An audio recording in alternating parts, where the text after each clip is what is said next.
오늘 보실 말씀은 갈라디아서 2장 10절 말씀을 보겠습니다. 갈라디아서 2장 10절 말씀입니다.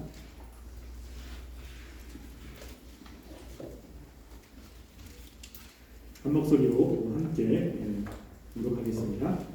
다만 우리에게 가난한 자들을 기억하도록 부탁하였으니 이것은 나도 본래부터 힘써 행하여 합니다. 아멘. 사도 바울은 하나님의 계시에 따라 예루살렘으로 올라갔습니다. 예루살렘에서 그 예루살렘의 유력한 사람들과 이야기를 나누는 가운데 그 예루살렘의 유력한 사람들 베드로나 야고보나 요한에게 사도 바울 가운데 함께 하시는 성령님을 그들이 보게 됐고 그리고 친교의 약속을 나누게 되었습니다. 그렇게 하나님께서 바울과 바나바에게는 이방인의 사도로 그리고 베드로와 야고보와 요한에게는 유대인의 사도로 하나님께서 그렇게 각각 역할들을 사기하셨다는 것을 깨달은 이후에 예루살렘에 있었던 사람들이 사도 바울과 그리고 바나바에게 부탁한 내용이 10장 내용입니다. 다른 것을 부탁한 것이 아니라 우리에게 가난한 자들을 기억하도록 부탁하였으니 라고 이야기합니다. 그래서 이 가난한 사람들은 그 당시에 예루살렘에 있는 사람들을 이야기를 합니다.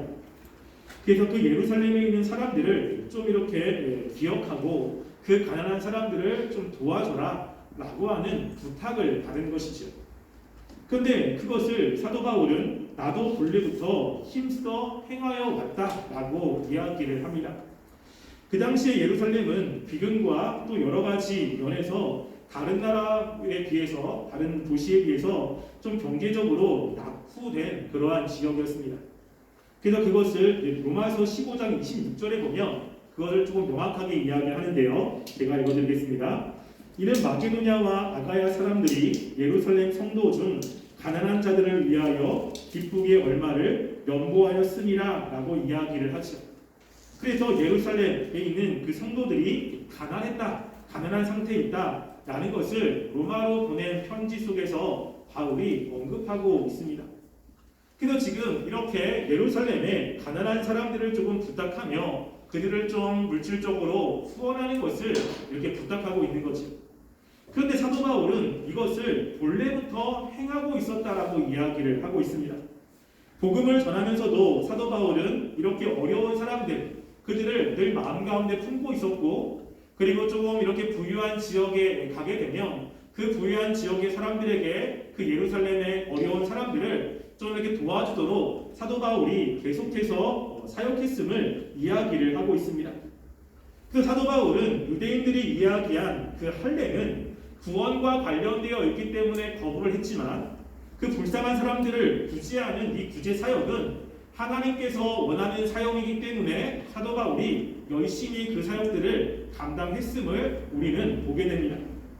실제로 사도 바울의 생애 가운데 이 구제의 사건들이 여러 번 등장을 하고요. 그리고 사도 바울의 서신에서 이 어려운 사람들을 도와주라고 하는 내용을 굉장히 많이 이야기를 하고 있는 모습을 보게 됩니다. 그랬다는 것은 우리가 하나님의 말씀대로 살아갈 때 하나님이 말씀대로 살아갈 때 중요한 것은 하나님의 뜻을 행하는 것이지 않습니까? 근데 그 하나님의 뜻은 내가 하나님의 말씀대로 잘 사는 나 혼자만의 삶만 이야기하는 것이 아니고요. 하나님께서 관심을 갖는 사람들에게 같이 관심을 갖고 하나님께서 슬퍼하는 사람들에게 같은 슬퍼함을 그런 마음을 갖는 것이 하나님의 뜻이죠.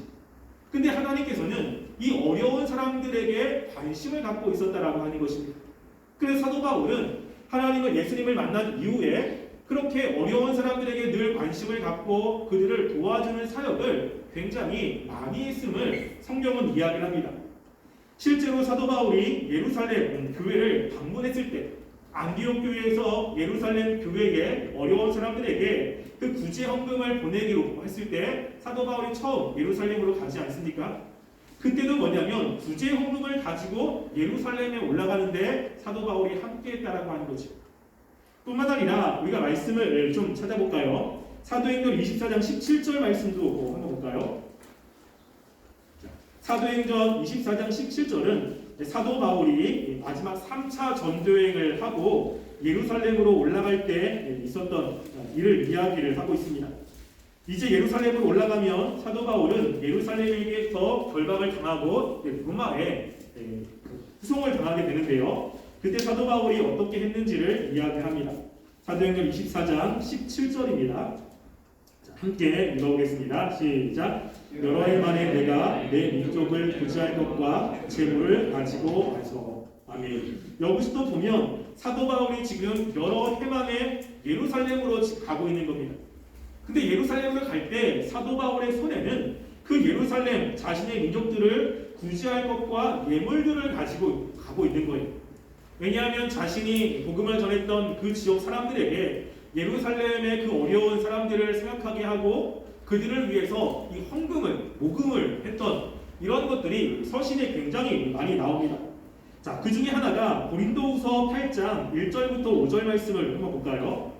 특별히 이제 고린도 교회는 좀 부유한 교회였습니다. 근데 그 부유한 교회 교인들에게 예루살렘에 있는 사람들을 도와주라고 사도 바울이 이제 서신을 보내고 있습니다. 자, 고린도후서 8장 1절부터 5절까지입니다. 고린도후서 8장 1절부터 5절까지 한 절씩 교대로 교독하겠습니다. 형제들아, 내가 하나님께서 마게도냐 교인들에게 주신 은혜를 우리가 너희에게 알리노니 그들의 넘치는 기쁨과 극심한 가난이 그들의 평화한 영광을 넘치도록 하게 하였습니다. 내가 증언하노니 그들이 힘대로 할 뿐 아니라 힘에 지나도록 자원하여 이 은혜와 성도 섬기는 일에 참여함에 대하여 우리에게 간절히 함께 읽겠습니다. 우리가 바라던 것뿐 아니라 그들이 먼저 자신을 죽게 드리고 또 하나님의 뜻을 따라 우리에게 주었도다. 아멘. 여기 보면 이 고린도 교회 사람들에게 이제 헌금을 할 것을 독려하면서 그 예로 든 곳이 어디냐면요, 마게도냐 교회에 관해서 이야기를 합니다. 마게도냐 교회는 그 당시에 조금 어려운 교회였습니다. 경제적으로 조금 어렵고 많은 환란이 있는 그러한 교회였는데 하나님께서 마게도냐 교회에 은혜를 베풀어 주신 거예요. 그 은혜가 무엇인지를 이야기를 하고 있는 것입니다. 우리가 하나님의 은혜를 베풀어 주셨다라고 이야기를 한다면 하나님께서 물질적인 축복이나 그들의 상황이 어려운 것들을 해결해 주시는 것들을 생각할 수 있습니다. 이게 그들에게는 큰 은혜지. 그런데 지금 사도 바울이 마게도냐 교회에 하나님께서 은혜 주신 것을 이야기를 할 때 무엇을 이야기를 하고 있냐면요, 2절 말씀을 이야기를 하고 있는 것입니다. 환란의 많은 시련 가운데서 그들의 넘치는 기쁨과 극심한 가난이 그들의 풍성한 연보를 넘치도록 하게 하였느니라 라고 이야기를 하고 있습니다. 그들이 지금 많은 환란 가운데 있어요. 그리고 그들은 다른 지역보다 가난한 그런 사람들입니다. 그런데 하나님께서 이 마게도니아 교회에 은혜를 주었을 때 자신들도 부족하고 자신들도 힘든데 자신들보다 훨씬 더 어려운 사람들에게 눈을 돌렸고 그들을 도와주고 싶은 마음이 그들 마음 가운데 있었다라고 하는 거예요. 이게 하나님의 은혜였다라고 이야기를 하는 것입니다. 그들의 삶이 조금 더 풍성해지고 그들의 어려움들이 해결이 되는 이런 것을 이야기하는 것이 아니라 하나님께서 은혜를 베풀어 주니까 자신들도 어렵고 자신도 힘들지만 그 하나님의 은혜로 더 어려운 사람들, 특별히 예루살렘 교회의 그 연보를 하기 위해서 힘에 지나도록 그렇게 풍성한 연보를 모았다라고 이야기를 하고 있는 것입니다. 그래서 이걸 통해서 고린도 교회 사람들도 너희들도 그렇게 돈이 많은데 너희들 부자인데 마게도냐 사람들이 그렇게 했는데 너희들도 좀 했으면 한다라는 이야기를 지금 하고 있는 것입니다. 뿐만 아니라 사도 바울은 구제에 관해서 정말로 많이 이야기합니다. 그 중에 하나가 에베소 4장 28절인데요. 제가 읽어드릴게요. 도둑질하는 자는 다시 도둑질하지 말고 돌이켜 가난한 자에게 구제할 수 있도록 자기 손으로 수고하여 선한 일을 하라라고 이야기합니다. 여기에 보면 이 에베소는 이 교회론에 관해서 이야기를 하죠. 교회가 어떻게 해야 되는지에 관해서 이야기를 하는데 거기서 뭐라고 이야기하냐면 자기 손으로 수고하여 선한 일을 하라라고 이야기합니다. 그 자기 손으로 수고하여 일을 하라고 이야기하죠. 근데 그렇게 선한 일을 하게 하는 그 목적이 뭐냐면요, 가난한 자에게 구제할 수 있도록 이라고 이야기합니다. 열심히 수고해서 내가 돈을 많이 벌고 내 삶이 조금 풍부해지도록 하는 것이 아니라 열심히 수고해서 그 수고해서 버는 돈을 가지고 어려운 사람들을 좀 도와줘라 라고 이야기를 하고 있습니다. 그래서 성경에 보면요, 하나님께서는 이 어려운 사람들에게 관심이 있음을 우리는 보게 됩니다. 그리고 우리가 하나님의 말씀대로 살아갈 때 하나님의 은혜로 내가 조금 더 풍부해지고 내가 조금 잘 되는 것과 함께 우리는 하나님이 관심을 갖고 있는 사람들에게 관심을 갖는 것이 또한 중요하다고 하는 것입니다. 그래서 성경에는 이 구제에 관해서 굉장히 많이 강조를 하고 있습니다. 이거는 신약에 뿐만 아니라 구약에도 마찬가지입니다. 그래서 우리가 하나님의 말씀대로 산다고 이야기할 때 우리도 그러면 어렵고 힘든 사람들에게 마음을 쏟고 그리고 할 수 있는 것을 그들에게 이렇게 흘려보내는 삶이 우리에게도 필요하다는 것을 알 수 있죠. 사도 바울은 이 복음을 전하는데 굉장히 열심히 했습니다. 자신의 생명의 위협이 있을지라도 복음에 굉장히 열심히 했죠. 그런데 복음을 전하는 것에만 열심히 한 것이 아니라 이 어려운 사람들을 도와주는 것에도 열심히 했다는 것입니다. 왜? 그게 하나님이 기뻐하시는 사역이라고 생각했기 때문이죠. 그것이 하나님이 원하시는 사역이라고 생각했습니다. 구약에 굉장히 많습니다. 우리 구약 말씀을 보면요, 출애굽기 23장 11절에 하나님께서 이렇게 이야기를 합니다. 우리 출애굽기 23장 11절 말씀 한번 볼까요? 출애굽기 23장 11절 말씀 함께 읽어보겠습니다. 시작. 일곱째 해에는 갈지 말고 묻혀주어서 내 백성의 가난한 자들이 먹게 하라. 그 남은 것은 들짐승이 먹이리라. 내 포도원과 감람원도 그리할지니라. 아멘. 여기 보면 희년에 관해서 안식년에 관해서 이야기를 하고 있습니다. 6년 동안은 열심히 이 땅에 파종해서 그 소상을 거두는 거예요. 그런데 일곱째 날에는 그 땅에 해에 갈지 말고 그냥 두라는 것이죠. 그러면 그 땅에서 무엇인가 열매를 이렇게 맺지 않겠습니까? 그럼 그 열매를 그 땅 주인이 거두는 게 아니에요. 그 열매는 가난한 사람들이 먹을 수 있도록 가난한 사람들을 위해서 그것을 거두지 말라고 이야기를 합니다. 사람들이 살아갈 때는 그 살아가는 가운데 돈이 있는 사람이 있긴 반면 가난한 사람들이 있죠. 하나님께서는 이렇게 풍성한 사람들이 가난한 사람들에게 자신의 것들을 나누어 주는 이런 일을 독려하고 있는 모습을 보게 됩니다. 잠언 19장 17절 말씀에도 하나님께서 이렇게 이야기합니다. 제가 읽어드릴게요. 가난한 자를 불쌍히 여기는 것은 여호와께 꾸어드리는 것이니 그의 선행을 그에게 갚아 주시리라 라고 이야기합니다. 가난한 자들을 불쌍히 여기는 것은 하나님께 꾸어드린다라고 하는 거예요. 그러면 가난한 사람들에게 내가 무엇인가를 줍니다. 그럼 가난한 사람은 돈이 없기 때문에 나한테 그것을 갚을 수 있는 능력이 없어요. 나한테 무엇인가를 줄 수 있는 여력이 없습니다. 그럼 나는 그것을 그냥 그 사람에게 주는 거죠. 근데 성경은 뭐라고 하냐면 하나님께 부어드린다라고 하는 거예요. 즉 하나님께서 그 사람에게 채워주신다라고 하는 것을 이야기를 하고 있는 것입니다. 이런 입장에서 보면 하나님께서는요 가난한 사람들에게 굉장히 관심이 많은 것을 우리는 알 수 있어요. 가난한 사람들에게 하는 것을 하나님께 부어드리는 것으로 하나님께서 여기시는 걸 보면 하나님은 가난한 사람들의 삶을 그 풍요한 사람들이 좀 이렇게 도와주고 그들을 구제하는 것을 하나님께서 얼마나 기뻐하시는지를 우리는 알 수 있습니다. 이 삶은 예수님의 삶에서도 그대로 나타나게 됩니다. 예수님도 가면서 이제 많은 일들을 하지 않습니까? 근데 그 중에 한 말씀을 우리가 보게 되면요. 요한복음 13장 27절부터 29절 말씀만 볼까요? 요한복음 13장 27절부터 29절 말씀.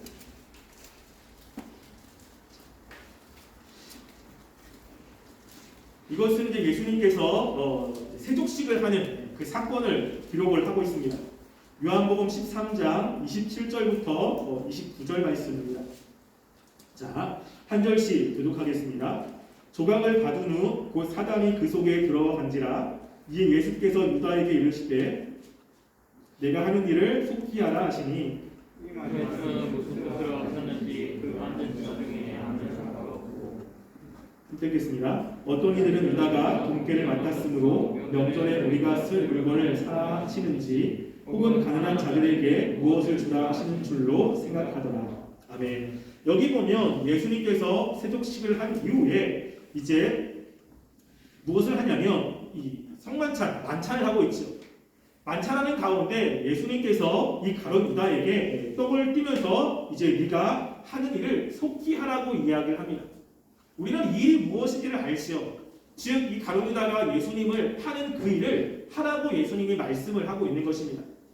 근데 그 현장 가운데 있는 제자들은 지금 어떤 의미로 이 말씀을 하시는지를 모르는 거예요. 그 나름대로 예수님께서 가룟 유다에게 말씀하시는 것을 추론을 하고 있는 것입니다. 제자들이 생각할 때 두 가지 이야기가 있는 것 같아요. 하나는 무엇이냐면, 자 29절 보면 유다가 돈꾀를 맡았으므로 명절에 우리가 쓸 물건을 사라 하시는지 혹은 가난한 자들에게 무엇을 주라 하시는 줄로 생각하더라라고 이야기합니다. 지금 유다는 돈꾀를 맺고 있는 사람이에요. 그러니까 네가 지금 하려고 하는 것을 해라라고 했을 때 이 제자들은 두 가지를 생각했습니다. 하나는 이제 곧 명절이 시작이 되죠. 6월절 명절이 시작이 되니까 6월절 명절에 필요한 물품들이 있습니다. 그러니까 유다에게 그 물품을 좀 사가지고 와라. 그래서 우리가 6월절을 잘 지낼 수 있도록 준비해라 라고 생각하는 사람이 있었고요. 또 하나는 무엇이냐면 가난한 사람들에게 무엇을 조금 주라 라고 생각하는 사람이 있었다라고 하는 거예요.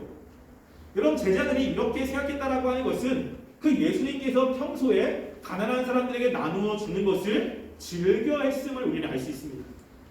예수님께서 만약에 가난한 사람들에게 나누어 주는 것을 하지 않았다면 제자들은 이런 생각을 할 수가 없는 거죠. 그러니까 예수님께서 돈이 있으면 돈이 모여지면 그 모여진 돈을 가지고 어려운 사람들을 도와주고 가난한 사람들에게 나누어 주는 이런 사역을 계속했던 거예요. 그리고 그 사역을 감당한 사람이 바로 가룟 유다였던 것입니다.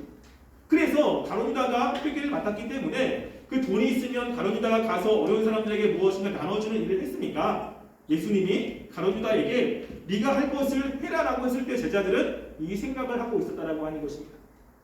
우리가 여기서도 보면 예수님께서 굉장히 중요하게 여겼던 사역 가운데 하나가 무엇입니까? 바로 어려운 사람들을 도와주는 사역이었다라는 것이 이게 그 예수님은 복음을 전하는 것만이 아니라 힘들고 어려운 사람들, 가난한 사람들 그들에게 찾아가셔서 그들의 필요를 채워주고 때로는 물질적으로 그들을 도와주는 일을 하고 있음을 우리는 보게 됩니다. 근데 이 사역이 그 예수님 당시로 끝나는 것이 아니라 초대교회에도 그런 모습을 우리가 볼 수 있습니다. 특별히 우리가 잘 알고 있는 사도행전 2장 44절 말씀 잘 알고 있죠? 그 말씀을 볼까요? 사도행전 2장 44절 말씀입니다.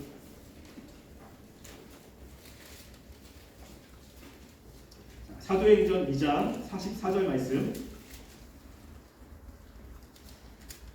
함께 읽어보겠습니다. 시작. 믿는 사람이 다 함께 있어 모든 물건을 서로 통용하고. 아멘. 여기 보면 믿는 사람들이 예수님을 믿는 사람들이 함께 있어 모든 물건을 서로 통용하며 그리고 가난한 사람들에게 이것들을 나누어 주고 있는 모습을 보게 됩니다. 이때는 성령이 임했을 때 그 성령의 강력한 역사로 사람들의 심령이 변화됐습니다. 그냥 그때는 하나님이 원하시는 그 뜻대로 살려고 많은 사람들이 서로 모여들고 그리고 하나님이 원하시는 사역에 이들이 동참하고 있는 때죠. 어느 때보다 강력한 시대였습니다.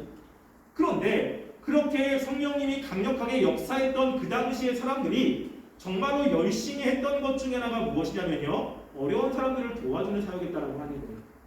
복음을 전하는 것도 있었지만 그렇게 그 교회 가운데 어렵고 힘든 사람들 그들을 도와주고 그들에게 구제를 하는 사역을 하고 있음을 보게 됩니다. 이랬다는 것은 성령이 역사했을 때 하나님께서 원하시는 사역이 무엇임을 우리에게 이야기를 하고 있는 것 아니겠습니까? 따라서 우리가 하나님을 잘 믿는다고 이야기할 때 그것은요 나 혼자만이라고 생각하면 안 되는 것입니다. 우리가 은혜를 받았을 때 정말로 중요한 것은 우리가 은혜를 받으면 내가 기쁘죠. 우리가 은혜를 받으면 염려하고 고민하는 것들이 이렇게 내려놔지는 것을 보게 됩니다. 마음의 평안도 있고 마음의 기쁨도 있습니다. 그런데 은혜 받았을 때 중요한 특징 중에 하나는요. 은혜를 받은 그 사람만 유익을 누리는 것이 아니라 옆에 있는 사람이 같이 은혜를 받아요. 그래서 은혜는 다른 사람의 그 은혜 받은 사람 때문에 도움을 받게 됩니다. 예를 들어 가정에서 저랑 저희 집사람이 있는데 제가 은혜를 받으면요 제 마음이 풀어져요.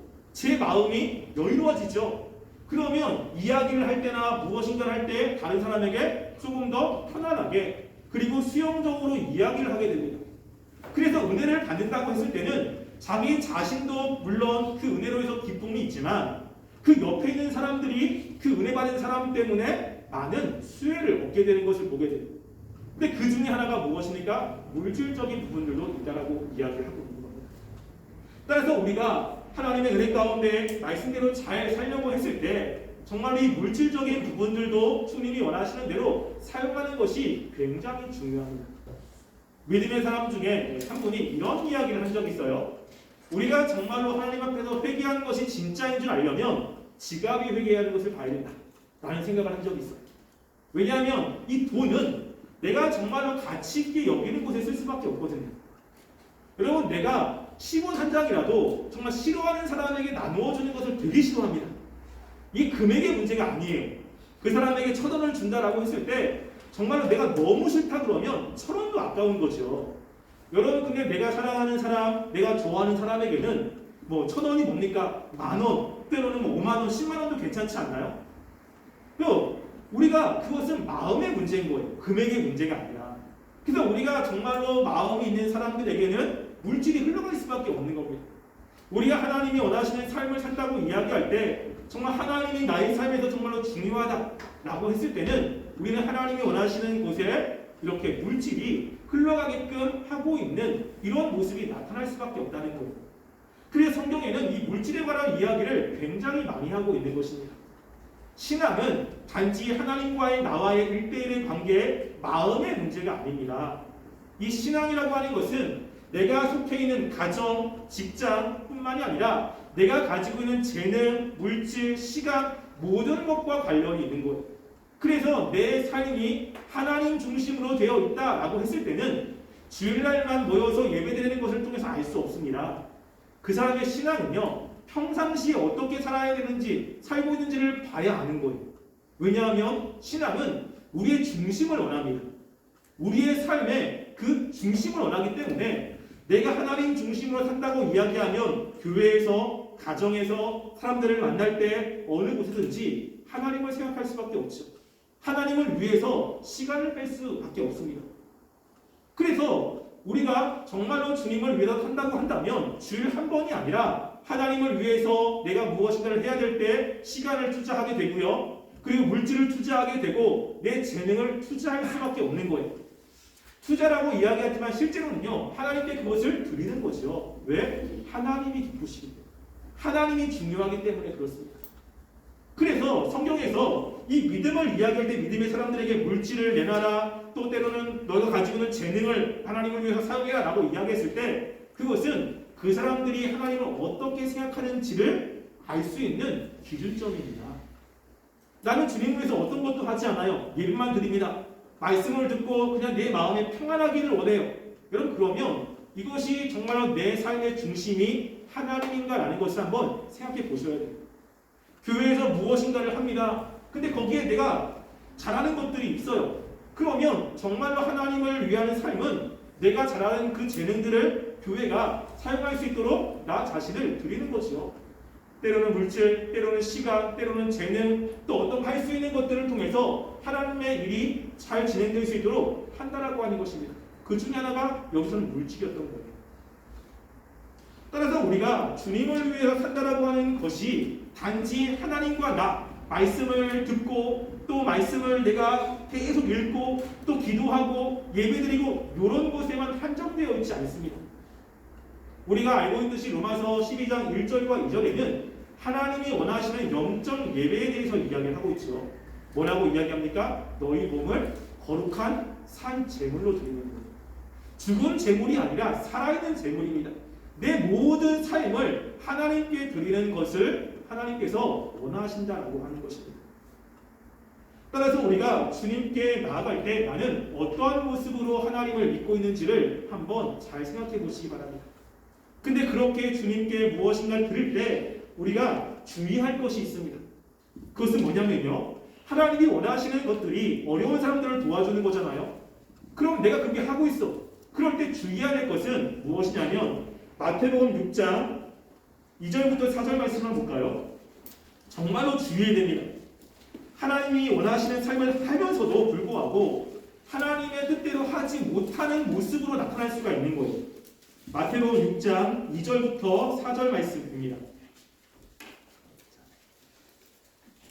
자, 마태복음 6장 2절부터 4절 말씀 한 절씩 읽도록 하겠습니다. 그러므로 구제할 때에 외식하는 자가 사람에게서 영광을 받으려고 회당과 거리에서 하는 것 같이 너희 앞에 나팔을 불지 말라. 진실로 너희에게 이르노니 그들은 자기 상을 이미 받았느니라.